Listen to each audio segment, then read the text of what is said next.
This is the housing report for Southeast Michigan, October 2023.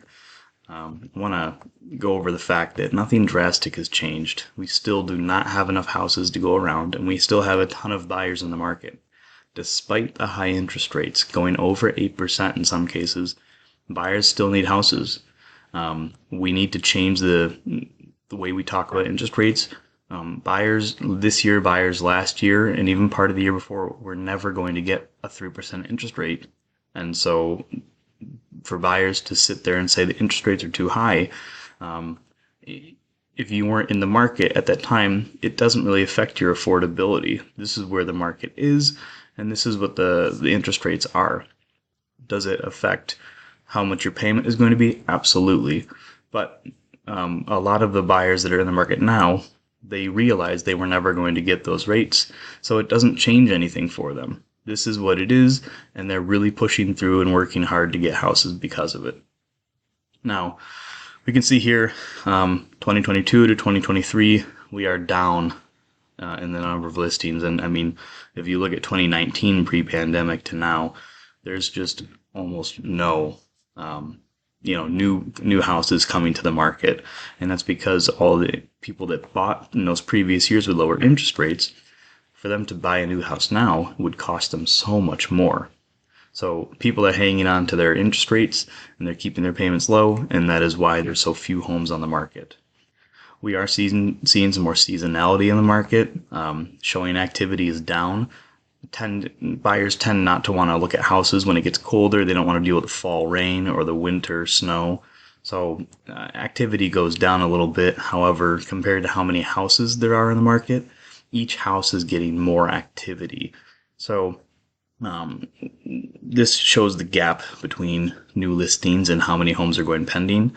There's not a whole lot of change between how many homes go pending. What's changed is the fact that there are so few homes available.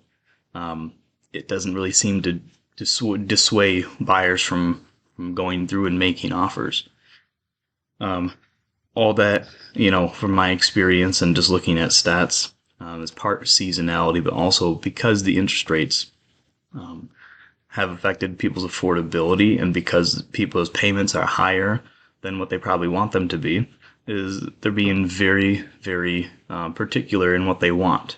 So they're waiting for new houses to come on the market. They want to see more options. There just aren't enough for them to make a decision. I have a buyer right now. We've seen over 20 homes. I have another buyer, and we saw 12 homes. Both of them are in contract now.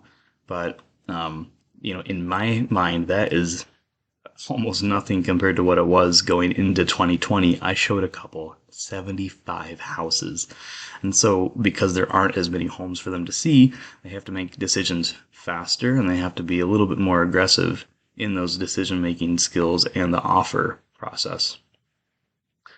Houses are still selling very quickly. For the move-in ready houses that are priced right, they go fast. 51% of sales in October this year sold in less than 10 days, which is actually more than 2022 and not that far off of 2020, 2021. People are still acting quickly. This graph shows the seasonality.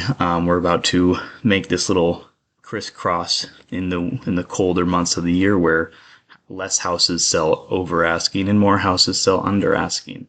And that's just the seasonality. However, what's not changing is that if the house is move-in ready, it's priced right, buyers are going to buy it, and they're going to pay whatever they need to get it. If you look here, there's not a massive change in actual price per square foot. We're not looking at the total sales volume or the sales price. We're looking at actual price per square foot, and that's going up because there's so few options in specific price ranges and so few options in specific sizes of homes. It's affecting that. So when you look at the county summaries, again, under 250,000 along 5 counties in Southeast Michigan, they're down 5% in sales price. However, over 250 and over 500,000, we're looking at 2% increases from last month to this month, and that is because more people are looking in those higher price ranges. Those homes are more likely to be move-in ready and in better shape, so the houses under that price point they don't sell for as much, and you usually get discounts there. When you compare it to Oakland County, it's the same thing, except there's actually an increase all when you average out all the price points, and that's because Oakland County has a higher average price point. If you look here, under 300,000 is down, and that's because those houses are probably more of like the starter home. They're smaller homes. There's just such a high demand for these areas. The prices are so much higher. So it's only down 1%, which is really nowhere near what it's been in some other counties and in previous months. And we're still up 2% and 1% in those higher price points. Showing all the way down to Macomb County, one of my other markets. It's the same thing, just different price points. Instead of under 3, it's under 200,000, and there's a bigger drop, but still only 3%. And then there's a much smaller increase above 200,000. So nothing drastic has changed from this last month to this month. We're just going to see things slightly fade off, and I think we'll see a few more homes go for under asking. I think we'll see a few less homes getting 5, 6, 7 offers. And I think that's just the seasonality. I think that's the direction the real estate market's been heading. What you can do as sellers are weigh your options, figure out if you need to move, if you need more space, think about your wants and needs, and figure out how much it costs to get there. Because you will sell your house and you'll make a good profit on it if you bought it within the last 10 years, even longer. You make even more money. But you have to figure out how much it costs to buy the next house. Interest rates are where they are. There's nothing we can really do about it other than be willing to pay more to get more house, or be willing to take less equity in a home and take some more money and buy down your interest rates. There's pros and cons, and I'm happy to discuss them with you. And then for buyers who are looking for their first home, this is the way the market is. You were never going to get a 3% interest rate unless you bought in 2020 and 2021 maybe. This is just where the interest rates are. So figure out how much house you can afford by talking to a lender, talking to some actual person. Don't just fill out those online forms.